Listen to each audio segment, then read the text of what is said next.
प्रिय विद्यार्थियों, जैसे कि हमने प्रत्ययोजन के सिद्धांत और प्रत्ययोजन की प्रकार के बारे में हमने अध्ययन किया। अब हम चर्चा करते हैं प्रत्ययोजन की प्रक्रिया, प्रोसीजर ऑफ डेलीगेशन। क्या प्रोसीजर है प्रत्ययोजन का, प्रत्ययोजन किस प्रकार से किया जाता है? तो हमारे प्रसिद्ध लोक प्रशासन में प्रसिद्ध विद्वान न्यूमैन के अनुसार 3 चरण बताए गए हैं। इन 3 चरणों के माध्यम से प्रत्ययोजन किया जा सकता है। जैसा कि कार्यपालिका अपने अधीनस्थों को कर्तव्य सौंपती है।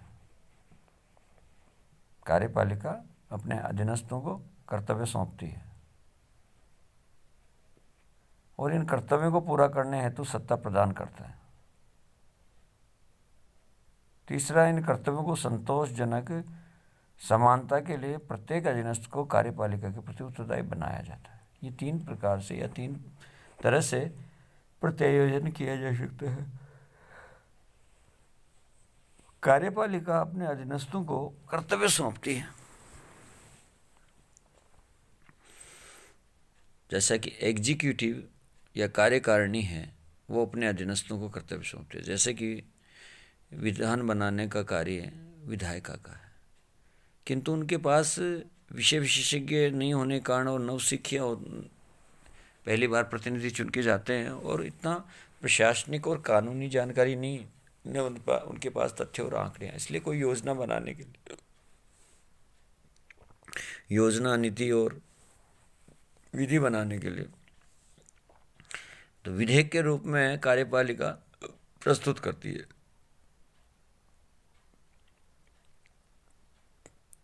तो कहने का तात्पर्य है, विधायिका ने कार्यपालिका को पावर डेलीगेट कर दी।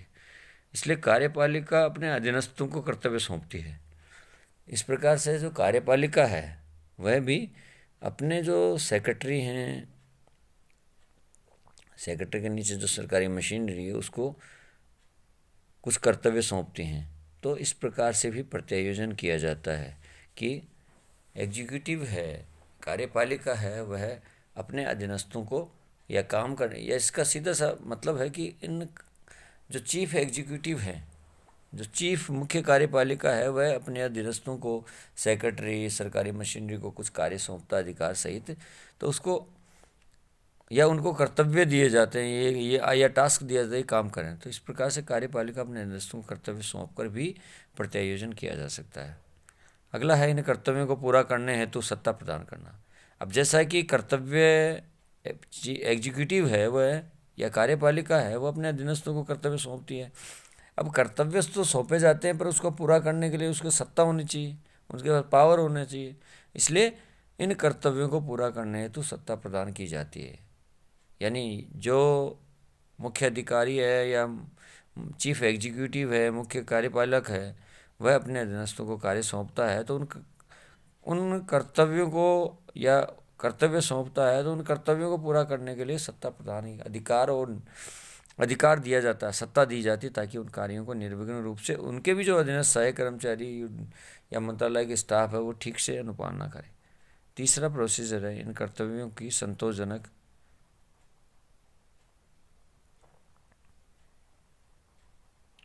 संपन्नता के लिए प्रत्येक अधीनस्थ को कार्यपालिका के प्रति उत्तरदायी बनाना।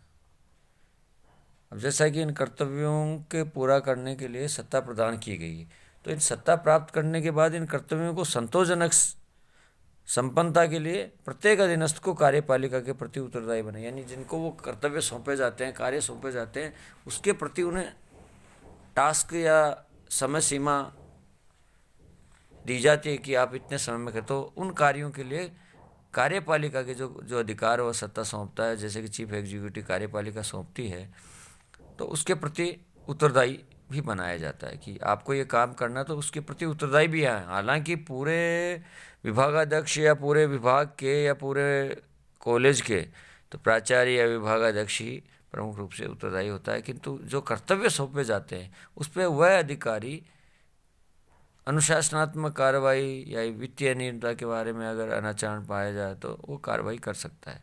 इस प्रकार से इन कर्तव्यों की संतोषजनक संपन्नता के लिए प्रत्येक अधीनस्थ को कार्यपालिका के प्रति उत्तरदायी बनाया गया। ये हुआ प्रत्यायोजन की प्रक्रिया। अब प्रत्यायोजन में कठिनाई क्या आ सकती हैं, प्रत्यायोजन किस प्रकार से कठिनाई आती हैं, उसमें एक प्रकार से प्रबंधकों की ओर से कठिनाइयाँ। एक तो प्रबंधक है और उसके अधीनस्थ कर्मचारी हैं। तो जो मुख्य जो प्रबंध करता है उनके सामने प्रत्यायोजन में क्या कठिनाई आती है, सुनिए।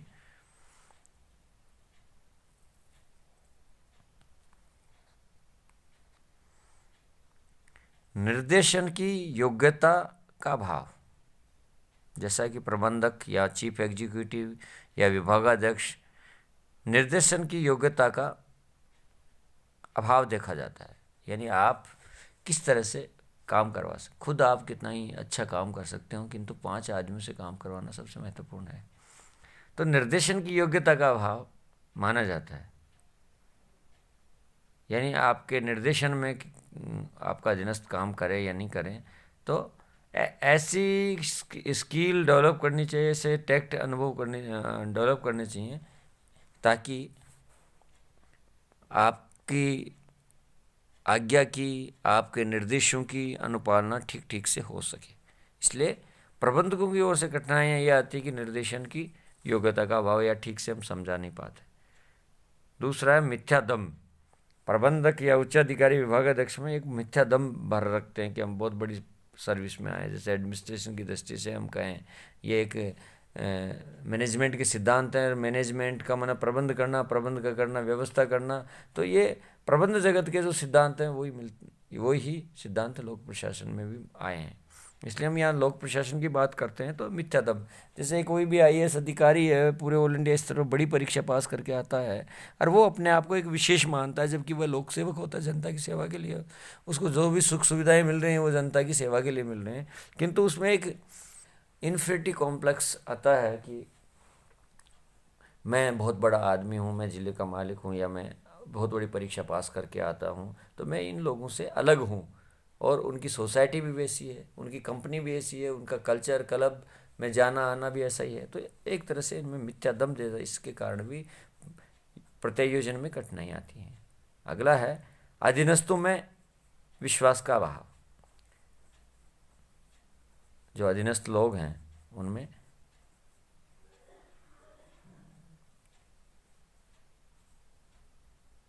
विश्वास का अभाव माना जाता है। अधीनस्थों में विश्वास का अभाव का तात्पर्य कि प्रबंधक जगत या विभागाध्यक्ष या चीफ एग्जीक्यूटिव में कई बार ये समस्या आती है कि ये अधीनस्थ हैं, ये जो मैं पावर दे रहा हूँ या अधिकार से सत्ता दे रहा हूँ, ये कहीं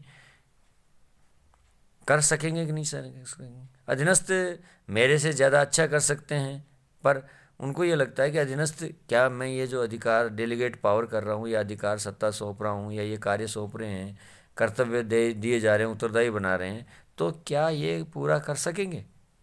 तो ये विश्वास, I can do it but you can do नहीं।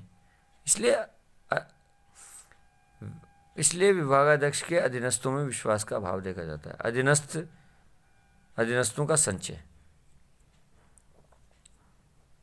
अधीनस्थों से भय,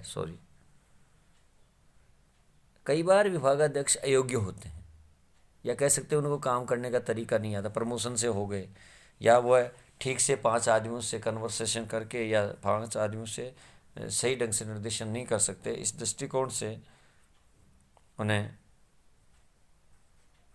भय बना रहता है कि अधीनस्थ को अगर ये पावर दिए गए तो मेरे से ज़्यादा संगठन में प्रभावशाली हो जाएगा, या मेरी जो इमेज वो ख़राब हो जाएगी। इसलिए अधीनस्थों से भी भय होने के कारण भी वो प्रत्यायोजन नहीं कर पाते। आज के लिए इतना ही। धन्यवाद।